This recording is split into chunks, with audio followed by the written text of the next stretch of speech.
Senator Warren has said that she agrees in a clean vote, she'd vote to abolish the debt limit. Would Senator Murphy vote with Senator Warren on abolishing the debt limit? Not right now. In the United States Senate, there is no more outspoken critic of Donald Trump than Connecticut Democratic Senator Chris Murphy. We are so pleased to have you with us, Senator. Thank you.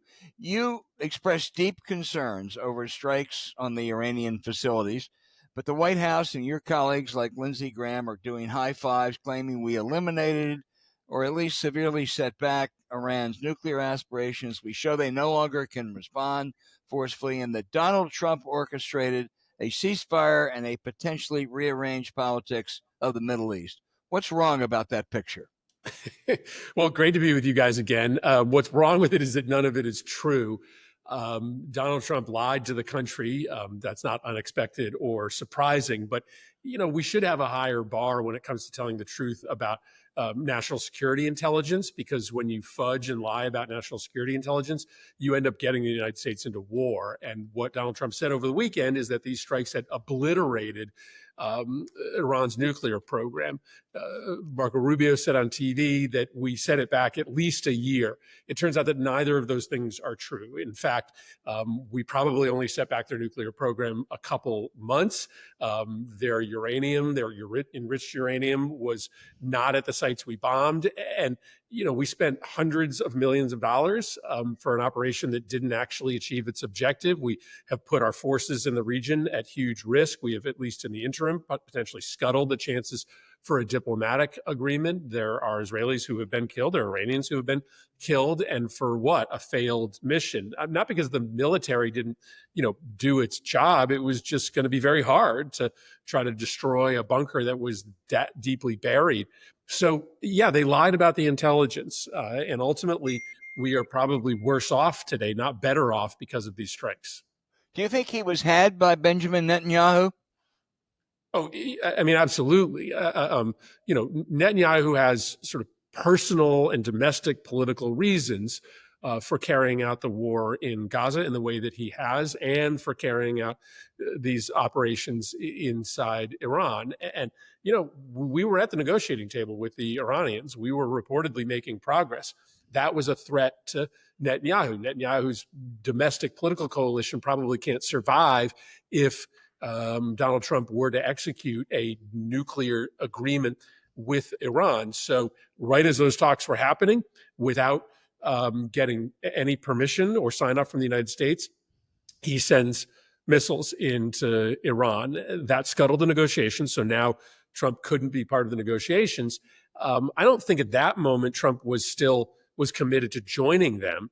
But once he was watching Fox News for a couple nights and saw that Fox News was, praising Netanyahu's strikes and that they were tactically going well in the early days, he decided he just wanted in on the action. He just wanted to be praised by Fox News as well. I think that's probably the beginning and the end of the reason that Trump decided to join in these strikes. He clearly didn't do any complicated or nuanced national security analysis, because if he had, he would have probably known that they were not likely going to be successful enough to do much long-term damage to the program. You have noted that every military plan this century starts off looking great, and then there's the day after. What is your greatest fear of the day after danger this time? Yeah. I just think it's important to underline that there is a war industry in this town that profits off of war, and it often gets its way. And then we have our military, who are so capable, but their capability and their optimism is also their Achilles heel. And we just need to be honest about that. The military believes that they can do everything and anything, and that's in part why they're so good. But it also often in the Middle East causes them to overestimate the political impact of military power. And that's why we've gotten Afghanistan, Iraq, Libya, Syria, Yemen, all badly wrong. Really not a single military plan went as the military said it would in any of those theaters. My biggest worry, of course, is that Iran does strike in a way that gets Americans killed. That could happen in the Middle East, but let's be honest, it could also happen in the United States. And in that case, we would have to strike back. And then we're in, an ongoing war with a serious military power in the Middle East. And that's something that no American wants. I mean, nobody in America, except for that defense industrial power, is looking for a new war in the Middle East. That's the biggest worry. Let's talk about Iran for a moment. You certainly have expertise here. The clerics they're incredibly educated, smart people. They're scientists, built their own bomb or enrichment. They didn't have to go elsewhere for help. But is it realistic to expect when this 86-year-old cleric dies, a better regime or anything that would be different than what they've been for the last, I guess, 45 years? Well, I mean, this regime is pretty damn evil. I mean, they absolutely want to wipe Israel off the map if they could get away with it. They support terrorist groups in the region that have killed a lot of Americans. Remember, for most of the Iraq War, when the United States was there, the supreme leader was, running a campaign to hunt and kill U.S. troops. There's no doubt this is an evil group that is completely adversarial to U.S. interests, but that doesn't mean that it couldn't get worse. And again, that is the other risk here, that these strikes, especially if they were to continue, ends up with Iran plummeting into civil war. And if that occurs, the war itself may be so destabilizing to be an immediate threat to the United States. But you could end up with somebody on the other side who is even more radical than the existing supreme leader, who absolutely decides that they are going to build a nuclear program and buries it so far underground that nobody can ever get to it. We should be careful when rooting for a regime change in Iran. James. So, Senator, thank you. I'm going to read to you a paragraph, and I'll ask you to respond to it. The clear judgment of the U.S. intelligence community, open paren, IC, close parens, is that Iran is not building a nuclear weapon, and its leader, Ayatollah Ali Khamenei, has not authorized a nuclear weapons program. Director of National Security, Tulsi Gabbard, the nation's top intelligence official, said so publicly on March 25th. For the record, that's exactly 3 months ago, 2025, quote, the intelligence community continues to assess that Iran is not building a nuclear weapon, and Supreme Leader Khamenei has not authorized the nuclear weapons program he suspended in 2003, Gabbard asserted in her opening statement. Now, Trump says I don't believe her. So is Tulsi Gabbard right that our intelligence community has determined that they're not building one and one has not been authorized? Was she accurate in saying that, as far as you know, as a member of the Foreign Relations Committee in the Senate? So, James, you know how complicated this question is. So it is technically true that Gabbard is right, that the supreme leader has not made the decision to pursue a nuclear weapon. And she has stated that publicly. It hadn't done it since 2003.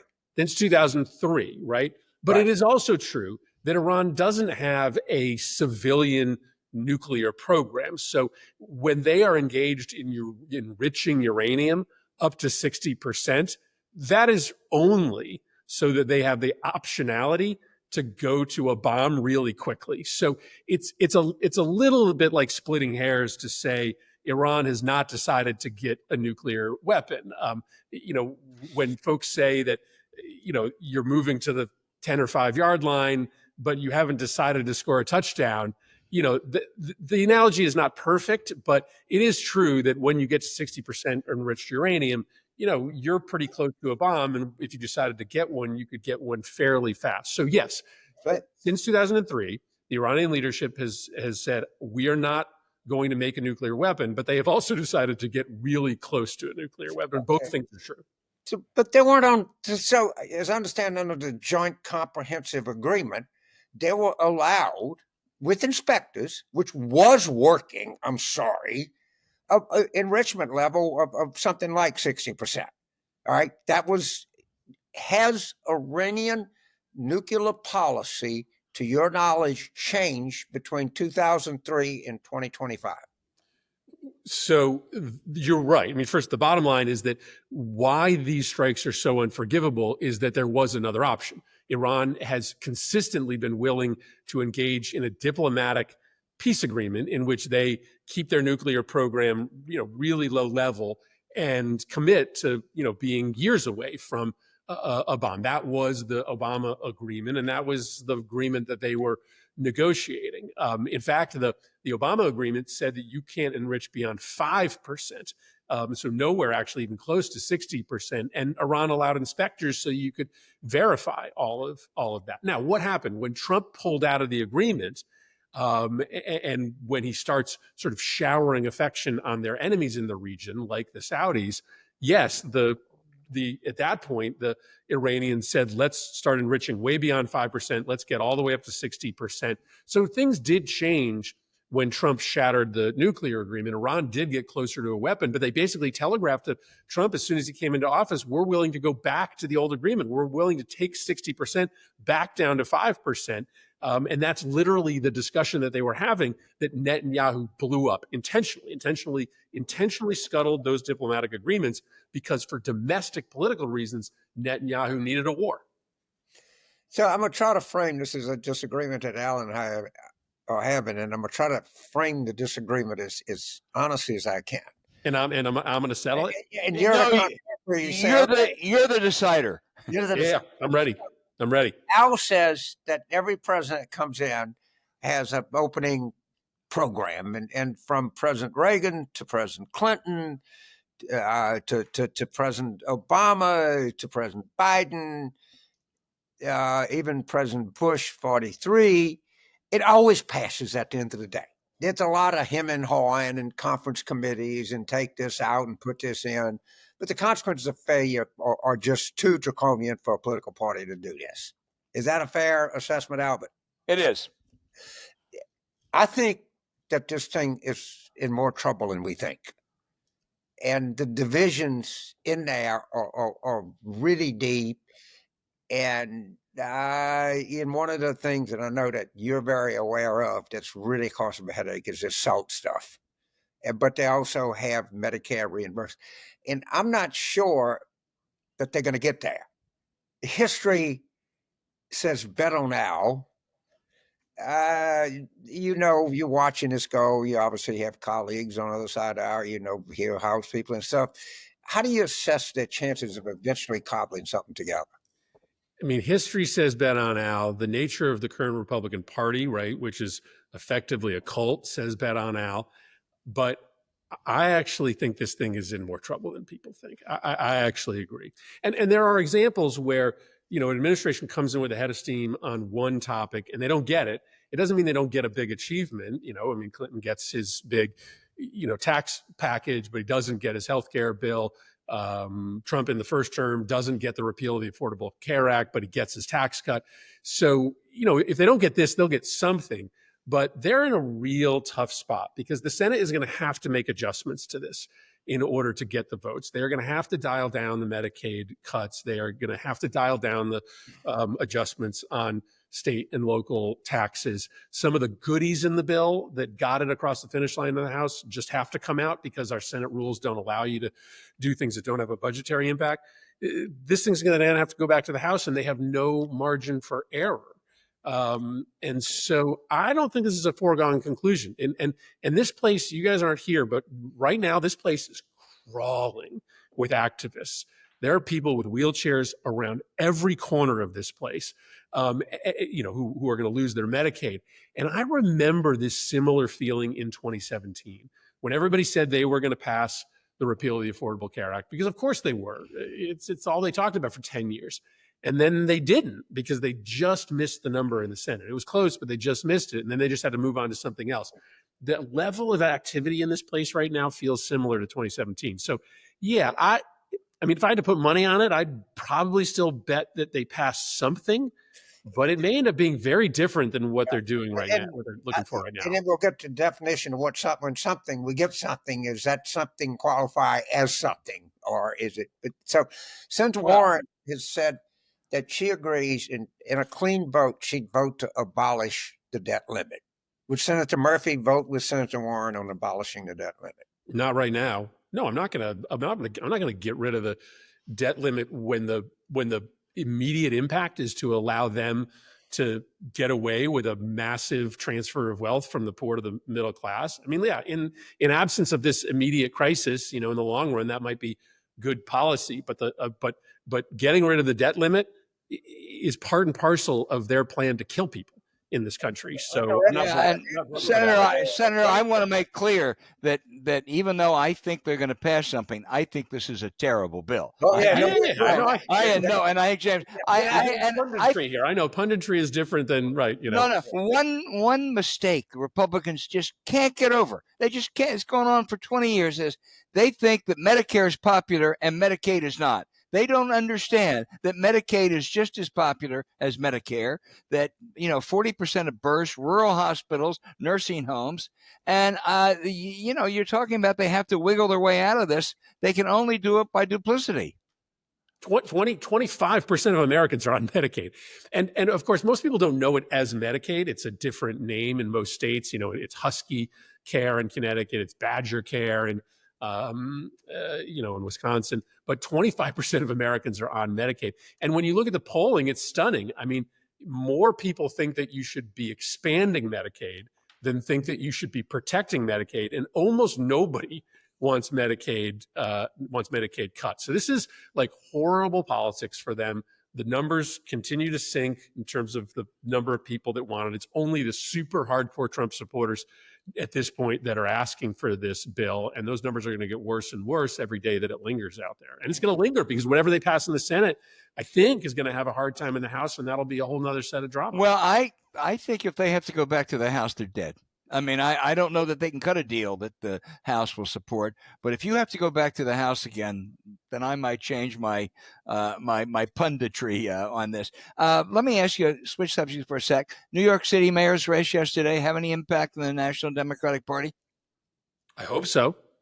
I mean, what did we see? We saw a candidate who was relentlessly focused on the unfairness of the economy, right? Who talked about power, who's got it and who doesn't have it every day, who had big solutions, some that were outside of the mainstream, but had big, bold solutions to reorder economic power, who stayed focused on that message, who didn't get distracted by the social and cultural issues that can sometimes get in the way of us building a big tent, who was authentic, who didn't listen to the pollsters, who just said what he thought, even though some of his views were definitely not inside the 40-yard lines. Who was young, who was not in the establishment, who was good at short form video, but also did the long form interviews. I mean, that's the recipe to me. I mean, nobody's going to copy him. But yeah, if you aren't aggressively attacking the unfairness of the economy, if you aren't talking about costs every day, if you aren't being authentic and being willing to be who you are and take risks, you're not going to win. As a Democrat now in 2026 or in 2028. So yeah, I hope people watch what happened there. Well, the other message was that the people want, people with fresh ideas and fresh faces. Several months ago, you said you supported Democratic leader Chuck Schumer, but tactics had to change. Senator Schumer would be 76 years old starting in the next Congress. Republicans are already making an issue. Would it be better if the senator, as a predecessor Robert Byrd did many decades ago, said, "This is my last term as leader," and went on to become perhaps a powerful committee chair or leader? Would the Democratic Party do better with a younger leadership in the Senate? Listen, I think the hardest job in this place is either Senate or House majority or minority leader. I think the bigger problem, so I support Chuck, in part because he's got an issue inside our caucus. Our caucus has not made a decision about how urgent this moment is.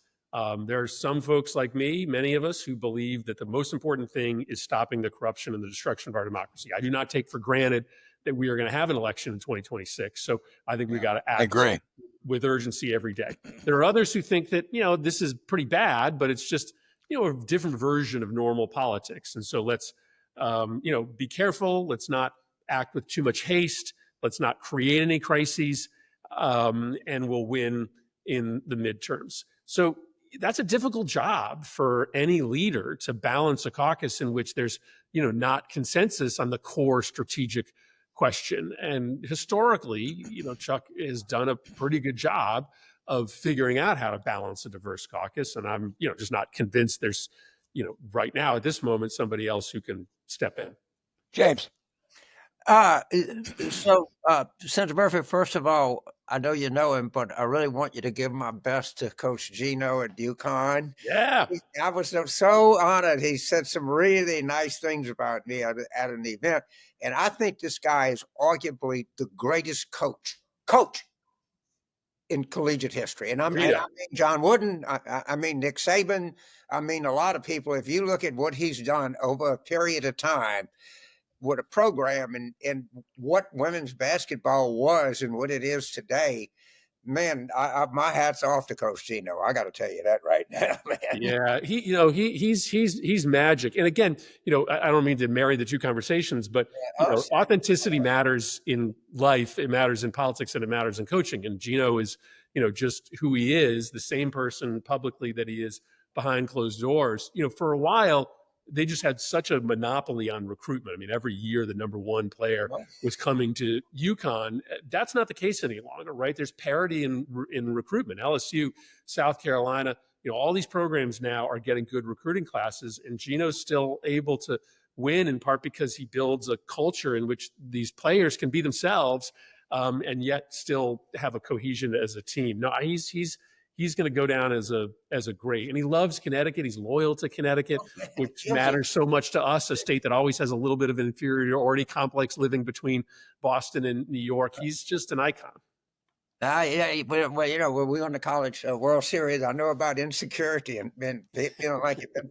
Yeah. So, Senator, before I go turn back to Alec, old political consultant, I can't help but give advice. Please look at the veterans' cuts as a front and center issue. Please look at John Della Volpe's poll of 18 to 30-year-olds, which was the number one issue, more than student loans or more than cost of college or more than anything. And I think John's a very good poster. And I just think we got to do a real good job of putting this veteran stuff front and center. And I think the reason that 18 to 30s, there's not many veterans at an 18 to 30, I think they say, if they'll cut a veteran, what will they do to you? If you're going to take the chief petty officer in the Navy whose back is, strained out and not take care of him, what are they going to do to you? You have no chance. And I do think this is a great front and center issue for us. And I just want, this is my little I will take your advice and just add an element to it. I mean, what's so unforgivable is how, Democrats have allowed Republicans to steal the flag from us, right? To steal the sort of concept of patriotic Americanism. And these guys are frauds. And this is maybe the chief evidence of their fraud is, how do you claim that you love America? How do you make the claim that you are the party that best represents the values of the country when you are defunding the programs that help our veterans, that you are leaving them behind when they come back home? And so it exposes, their, I think, really unforgivable efforts to wrap themselves in the flag when you talk about the way that they are treating veterans. And by the way, they're hurting veterans at so many different levels. It's not just that they're, cutting services, but when you target the federal workforce, when you put them all in trauma, as Trump's OMB director says he wants to do, you're putting veterans in trauma, because veterans are 3% of the overall workforce. They're 24% of the federal workforce. So you're literally just trying to make tens of thousands of veterans' lives miserable when they are targeting the federal workforce every day for cuts and for layoffs. And Senator, we should never forget that it was Donald Trump that called fallen soldiers losers and suckers. You have been a terrific guest. We know how busy you are. Thank you so much for joining us today. Thank you, keep the good fight going. Thanks, guys. You guys are awesome. Thanks for having me back.